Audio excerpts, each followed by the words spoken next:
And what you see when you actually look at a lot of these scenes is that there's direct word-for-word borrowing in the Gospel from the Old Testament text. So it's very clear that the writer of the Gospel is sitting down with what we call the Old Testament text in one hand and a pen and a blank sheet of paper in the other hand, and he's writing the scene by copying words from the other text. I mean, you've got entire sentences that are exactly the same. So it's clear that they're basing the new text on the old text, and that's not even surprising, actually. This is something that was common to do in ancient cultures, and especially even within Judaism.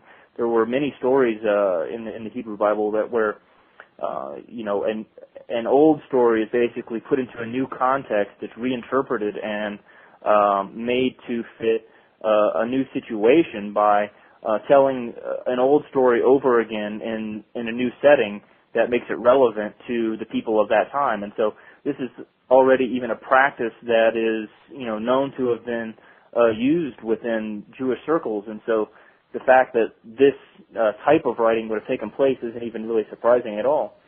Where does this Jesus story fit into the messianic aspirations that the Jewish people had in the centuries preceding the advent of Christianity? Well, that's an interesting question, because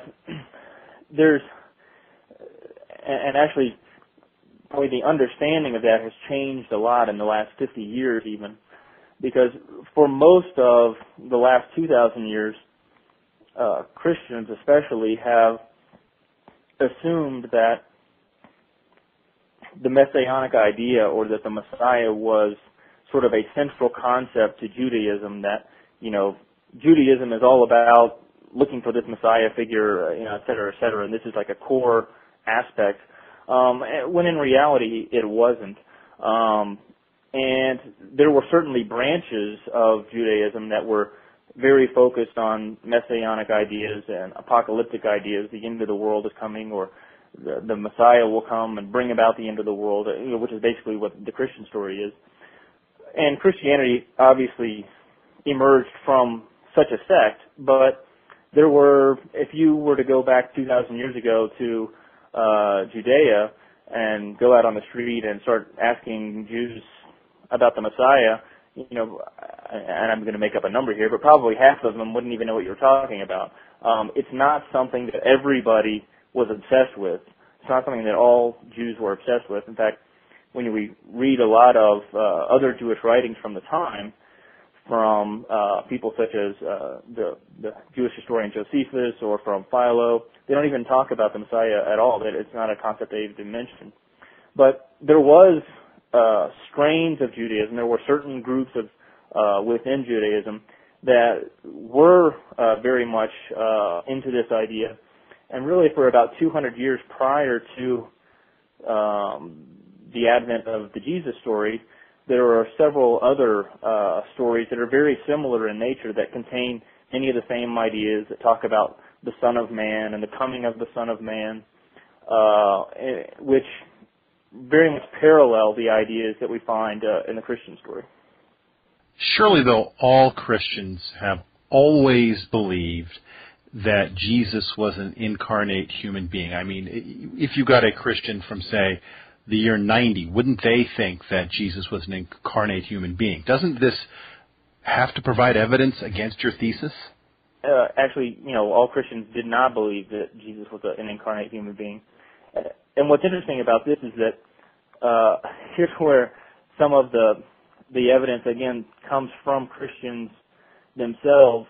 What's interesting is that when you look back in the literature, it's not like, we don't have, example, some text of a non-Christian saying, oh, well, you just made this Jesus guy up, or, this is what some people are basically looking for, that for a non-Christian to claim that Jesus didn't exist or something. But the writings back then are so sparse, we have hardly any commentary at all. And there were people, even non-Christians in the 2nd and 3rd century, that certainly did believe, even by the 2nd century, that Jesus was a real person. There's absolutely no doubt that by the 2nd century, at least some Christians and some non-Christians thought that Jesus was a real human being. This is after the Gospels had been published.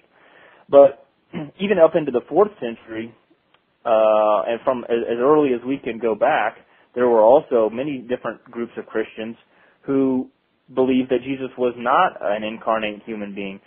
There were some Christians who taught that he had never been born, that he descended from heaven and ascended back up to heaven, that he never took on bodily form. And so these are really more of the types of ideas that we look at when saying, what was the concept of this person at that time?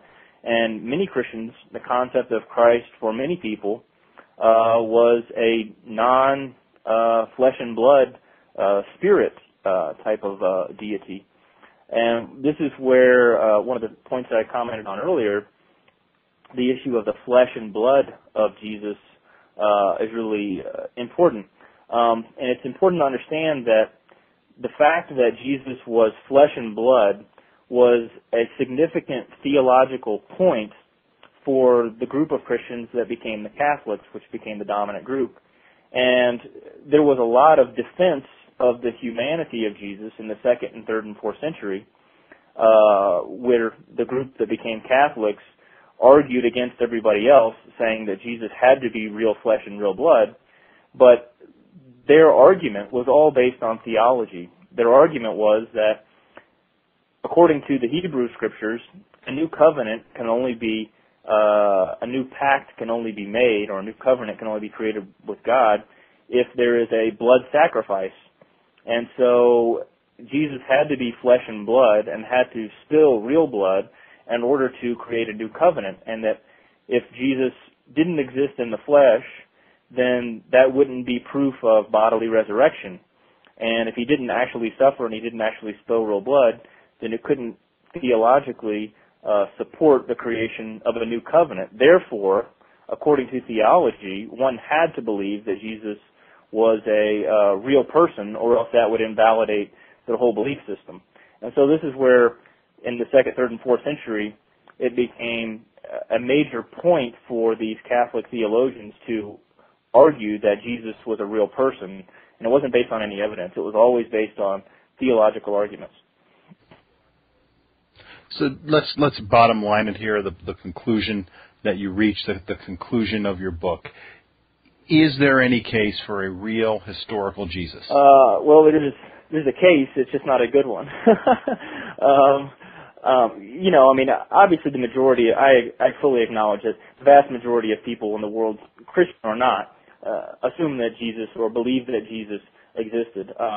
Even many atheists, Richard Dawkins, for example, said, I believe that Jesus was a person and a good person and things like this. I know that it's a minority position. I know that the majority of people assume that it's a foregone conclusion that he existed. But I think that when you do look at the evidence and you look at it in detail, you see that the evidence points to the conclusion that no, he did not exist, and that this is something that developed out of a theological concept. R.G., I want to thank you very much for appearing on the show. It's been very interesting, and good luck with your book. Thank you.